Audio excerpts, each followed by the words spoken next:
Questions क्यों ही continue कर रहे हैं। Normal current carrying capacity of a certain cable is 16 ampere. एक ऐसा केबल है जिसकी नॉर्मल करंट कैरिंग कैपेसिटी कितनी है, 16 एम्पियर। ऐसा समझ लीजिए कि हमारे प्रेस का कॉर्ड है। If the circuit is protected by close excess, ठीक है, क्लोज और कोर्स का अभी तक आपको डिफरेंस समझ में आ गया होगा। तो close excess current protection, then current carrying capacity of cable की कितनी होनी चाहिए, तो कितनी होनी चाहिए, 20 एम्पियर। अगर 16 एम्पियर उस केबल की सर्टन और नॉर्मल करंट कैरिंग कैपेसिटी है तो उसमें से 20 एम्पियर करंट आराम से जा सकता है अगर वो क्लोज एक्सेस करंट प्रोटेक्शन में है तो।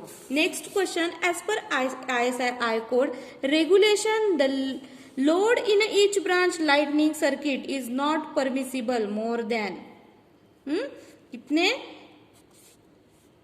800 वैट्स के ऊपर, 800 वैट्स के ऊपर एक ब्रांच में हम करंट उससे ज्यादा नहीं दे सकते हैं। Next question, the minimum thickness of a non hinge board should be, कितनी होनी चाहिए, 20 mm नॉट, 30 mm नहीं, 25 mm नहीं, 40 mm। It is a right answer. It is a 40 mm is a minimum thickness of non-hinged board should be, ठीक है।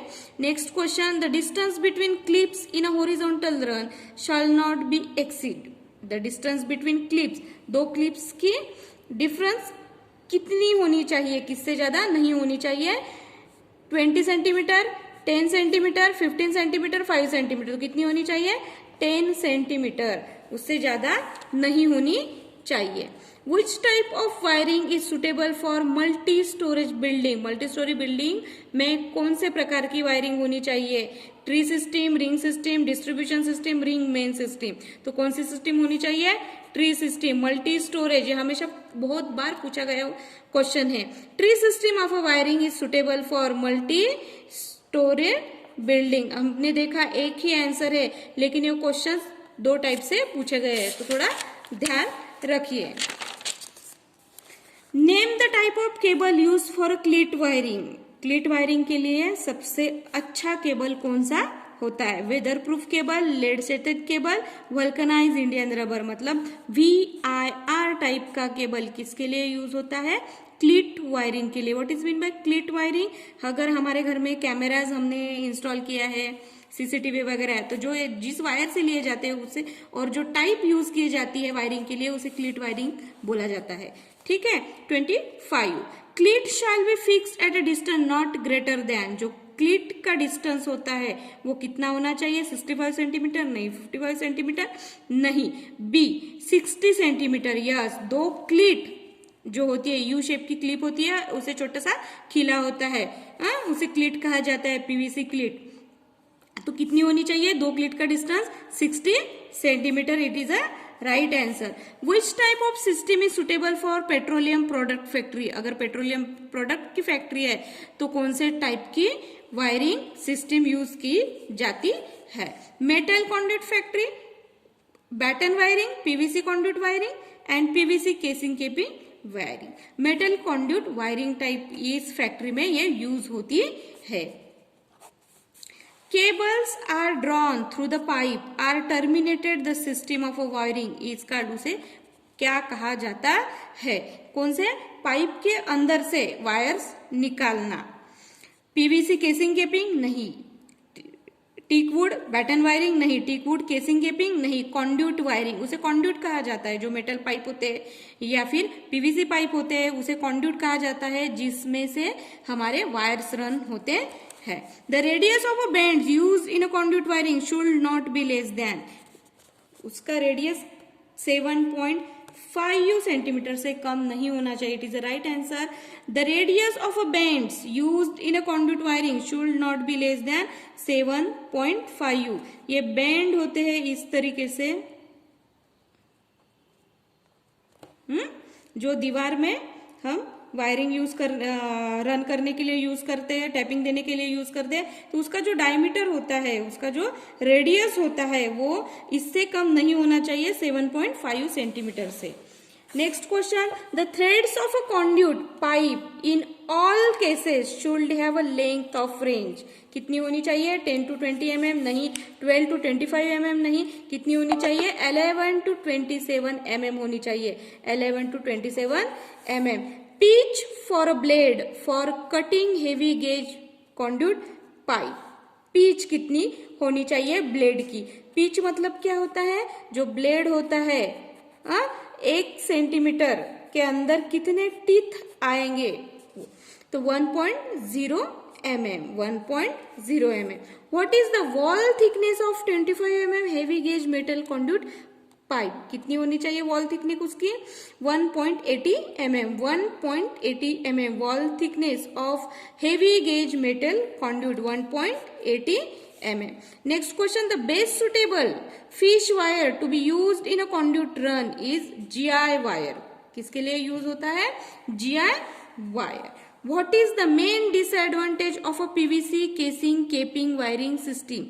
Casing capping, PVC casing capping wiring का main disadvantage इसमें से कौन सा है?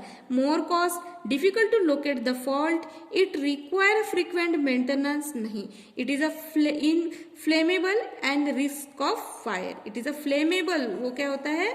इट इज इन फ्लेमेबल, ये जलने लायक होता है, और रिस्क ऑफ फायर क्योंकि ये प्लास्टिक की होती है। ये किसकी होती है? प्लास्टिक की होती है। अगर टेम्परेचर बढ़ता है तो सबसे पहले मेल्ट होती है। Next question, the length of PVC channel for a wiring is available 3.0 metre. कितनी लेंथ होती है? 3.0 metre. Is length of PVC channel for a wiring is available, 3.0 metre is a right answer for that question. Next question, PVC channel wiring is suitable for godown wiring, industrial wiring, outdoor wiring नहीं, indoor surface wiring के लिए PVC channel wiring suitable होती है। क्यों? हमने देखा है कि जब टेम्परेचर बढ़ता है तो सबसे ज्यादा, या फिर पीवीसी वायरिंग का, पीवीसी चैनल, पीवीसी केसिंग केपिंग का डिसएडवांटेज ही होता है, ये हीट बेयर नहीं कर सकता, टेम्परेचर बेयर नहीं कर सकता। It is a risk of fire, hence it is use only in indoor surface wiring. Next question, which type of wiring system shall not be used in a place expose to run और run?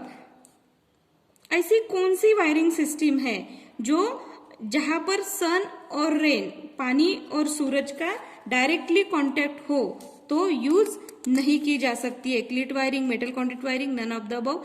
Baton wiring, batten wiring use नहीं की जा सकती। क्यों? क्योंकि इस पर सूरज की हीट का भी परिणाम होता है, इफेक्ट होता है, और रेन का भी इफेक्ट होता है, और बैटन पे वायर्स कैसे होते हैं? खुले होते हैं। Next question, the main advantages of concealed wiring then surface conduit wiring कौन सा होता है? It require less material. Concealed wiring का एडवांटेज है किसके ऊपर? कंड्यूट वायरिंग, तो it require less material. Concealed wiring के लिए कम से कम मटेरियल की जरूरत होती है। Next question, the leakage current flowing in an installation, the leakage current flowing in an installation is due to, क्यों होता है? तो इम्प्रॉपर अर्थिंग की वजह से, हाई अर्थ लूप इम्पिडेंस की वजह से, लो अर्थ रेजिस्टेंस की वजह से नहीं, इंसुलेशन फेल्यूर। किसी भी केबल का, किसी भी वायर का जब इंसुलेशन लीक होता है, फेल्यूर होता है, तब क्या होता है? लीकेज करंट फ्लो होता है। कहीं से भी हो सकता है, ठीक है। Next question, the full form of BIS, full form of BIS। ये क्वेश्चन सिर्फ हमारे ऑब्जेक्टिव्स CBT एग्जाम या फिर OMR में ही नहीं आया है, ये बहुत बार अदर कॉम्पिटिटिव एग्जाम में पूछा गया है। कौन सा होता है फुल फॉर्म BIS का? Bureau of Indian standard, bureau of Indian standard, bureau of Indian standard is a full form of BIS। As per the BIS, number of link clips per box are 100। ये भी question बहुत बार हमारी exams में पूछे गए हैं। As per BIS, number of links, जो link clips होती है वो कितनी इस्तेमाल कर सकते हैं हम? 100। तो यहाँ पर हम वायरिंग सिस्टम की क्वेश्चंस एंड करते हैं, and these are the very important question. Thank you.